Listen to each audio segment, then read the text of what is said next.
তো আবারও হয়ে গেল একটা বাজে দুর্ঘটনা।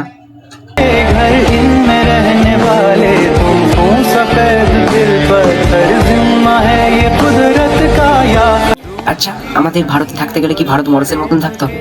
কেন তাদের কি চীন বা নেপালের মতন যদি ফেস হয় তারা কি থাকতে পারে না আমাদের ভারতবর্ষে?